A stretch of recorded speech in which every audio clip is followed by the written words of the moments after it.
यह दर्द भरी कहानी है एक लड़की की, या फिर यूं कहूं तो भी गलत ना होगा कि यह कहानी है एक बदनसीब लड़की की।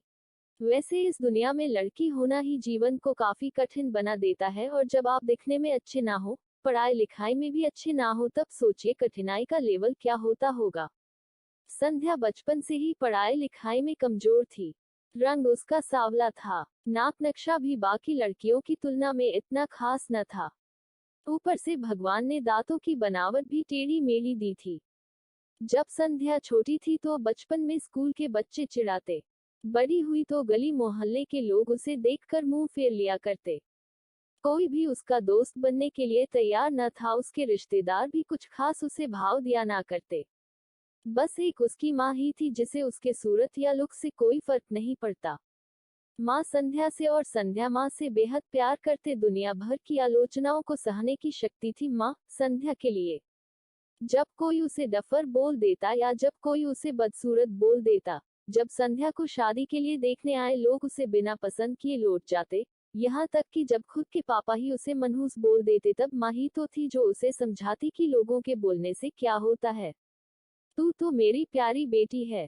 भगवान के किए इतने सारे अन्याय के बावजूद संध्या जीना सीख गई थी। वह खुश रहना सीख गई थी। जो भी गिने चुने लोग उससे बातें करते, उन्हें चुटकुले सुनाकर हंसाया करती और खुद भी ठहाके लगाकर हंसा करती। इसके अलावा एक और बहुत बड़ी खूबी थी संध्या की, उसे खाना बनाने में बहुत मजा आता था।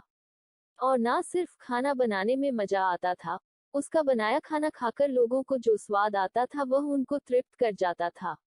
और यह उसमें अपने आप तो नहीं आया था, दुनिया के ठुकराए जाने के बाद उसने अपना सारा समय खाने की रेसिपीज की किताबें, रेडियो शोज और टीवी चैनल्स को समर्पित कर दिए थे। संध्या की तारीफ तो कोई भी नहीं करता, लेकिन उसके हाथों के बने खाने की तारीफ वह हर व्यक्ति करता जो उसे चखता। इस एक गुण की वजह से संध्या अपने आजू बाजू की औरतों में फेमस हो गई थी। क्योंकि जिसे भी खाना पकाना सीखना हो या कुछ नया पकवान बनाना सीखना हो तो वह संध्या के पास आती और संध्या भी खुशी खुशी उन्हें सब सिखाती। उसके पास आने वाली औरतें अच्छा खाना बनाना सीख जाती, लेकिन लाख कोशिश करने के बाद भी संध्या के हाथों का वह जादू जो सबको तृप्त कर जाता वह कोई ना सीख पाता। संध्या की जिंदगी इन्हीं उतार चढ़ावों के साथ कट रही थी। एक बार फिर से माँ बाप ने जी तोड़ कोशिश कर एक फैमिली को संध्या को देखने के लिए मना लिया था, और अगले दिन लड़का संध्या को देखने आने वाला था। संध्या को इस बात की खबर होने पर वह दुखी और गुस्सा हो गई थी कि बिना उससे पूछे, पता नहीं क्यों माँ बाप लड़कों को बुला लेते थे और उसका मजाक बना देते थे। माँ ने संध्या को समझाया था कि ऐसा ही होता है, कोई भी बेटी अपने माँ बाप के यहाँ हमेशा नहीं रहती, उसे एक दिन शादी करके जाना ही पड़ता है। अगले दिन संध्या सुबह सुबह ही लड़के वालों के आने से पहले ही सज सवर कर कहीं निकल गई थी। उस दिन लड़के वाले घर आकर माँ बाप को बहुत खरी खोटी सुनाकर गए थे। वैसे भी पापा को संध्या पर हमेशा ही गुस्सा रहता था, लेकिन उसकी इस हरकत ने उनको गुस्से से पागल कर दिया। उस दिन पापा ने संध्या का सारा गुस्सा माँ पर उतार दिया था, यह कहकर कि एक मनहूस बेटी को जन्म देकर भी तुम्हारा मन नहीं भरा था, इसलिए उसको लाड प्यार देकर सर पर बिठा लिया है।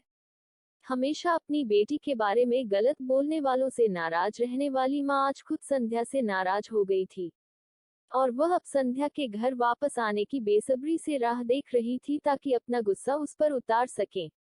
सूरज ढलने से पहले संध्या घर लौट आई थी। उसके चेहरे पर एक अजीब सी खुशी थी। हाथों में एक चेक था और एक सर्टिफिकेट भी। संध्या माँ से कुछ कहना चाहती थी, लेकिन इससे पहले कि संध्या अपने मुंह से एक भी शब्द कह पाती, माँ ने उसे खरी खोटी सुनाना शुरू कर दिया। गुस्से में माँ बोलते बोलते इतना कुछ बोल गई कि संध्या ने कभी सपने में भी नहीं सोचा था। माँ ने कहा, बाकी सभी लोग सही थे, तुम सच में मनहूस हो। तुम्हारी वजह से हर कोई परेशान है। अच्छा होता जो तुम पैदा होते ही मर जाती, यह दिन ना देखना पड़ता हमें। गुस्से में बड़बड़ाती और सब्जियां काट रही माँ ने एक बार भी संध्या की तरफ नहीं देखा था। संध्या माँ की बातें किसी पत्थर की मूरत की तरह सुन रही थी। पत्थर की ऐसी मूरत जिसके शरीर में तो जान ना हो, लेकिन आंखों से आंसुओं की धारा बह रही हो। संध्या ने माँ से पूछा, माँ क्या सच में तुम भी चाहती हो कि मैं मर जाऊं? क्या इतनी बुरी हूं मैं माँ? अभी भी गुस्सा सर पर सवार होने की वजह से माँ ने कह दिया, हाँ। बिना एक पल भी सोचे संध्या ने सीधा अपने कमरे में जाकर कमरा अंदर से बंद कर लिया था। 1-2 मिनट बाद गुस्सा थोड़ा शांत होने पर माँ को अपनी गलती का एहसास हुआ, तो संध्या के रूम की तरफ गई। उन्हें पता चला कि संध्या ने रूम को अंदर से बंद कर लिया है। गुस्से में कुछ कर ना ले इसलिए माँ ने तुरंत पापा को इस बात की खबर दी। दोनों ने काफी दरवाजा खोलने की कोशिश की लेकिन जब नाकामयाब रहे तो दरवाजा तोड़ दिया। अपने स्कार्फ से फांसी का फंदा तैयार कर संध्या पंखे से लटक रही थी। ज्यादा वक्त नहीं हुआ था, वह सिर्फ बेहोश हुई थी। माँ पापा ने तुरंत उसे पंखे से अलग किया और बेड पर लेटाया। पापा ने तुरंत डॉक्टर को फोन किया। तब माँ का ध्यान बेहोश पड़ी संध्या के हाथ में पकड़ी एक चिट्ठी और पास ही में पड़े 5 लाख के चेक और 5 स्टार होटल में शेफ की नौकरी के लिए कंफर्मेशन लेटर पर पड़ी जो संध्या अपने साथ लाई थी। माँ और पापा ने वह चिट्ठी खोलकर पढ़ी जो उसने अभी अभी लिखी थी। चिट्ठी कुछ इस प्रकार थी।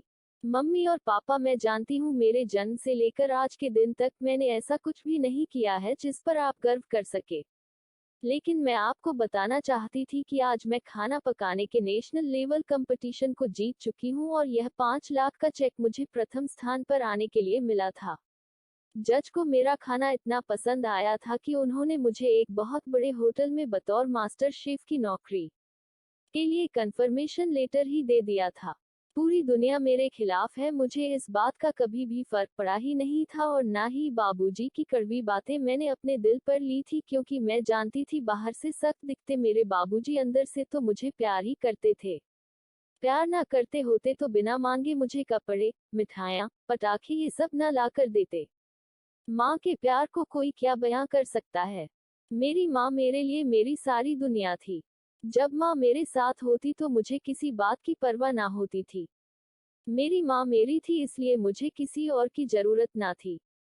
मेरी माँ मेरे साथ नहीं है तो मेरी दुनिया मेरे साथ नहीं है, इसलिए मैं आज दुनिया को ही अलविदा कहकर जा रही हूँ। मैं जानती हूँ आपने कभी ना कभी भगवान से यह दुआ जरूर मांगी होगी कि अगले जन्म में मेरे जैसी औलाद ना मिले, लेकिन मैं हमेशा यह प्रार्थना करती थी कि अगले जन्म में तो क्या मेरे हर जन्म में मुझे आप जैसे ही माता पिता मिले, और आज भी यही प्रार्थना करके उसी भगवान के पास जा रही हूँ। चिट्ठी पढ़ते पढ़ते माँ और पापा सर से पांव तक पछतावे में डूब गए थे और बेहोश पड़ी संध्या के सर पर हाथ फेरते हुए फूट फूट कर रो रहे थे। यह कहानी हिंदी कहानियाँ.in से ली गई है। कहानी पसंद आए हो तो वीडियो को लाइक करें, चैनल को सब्सक्राइब करें।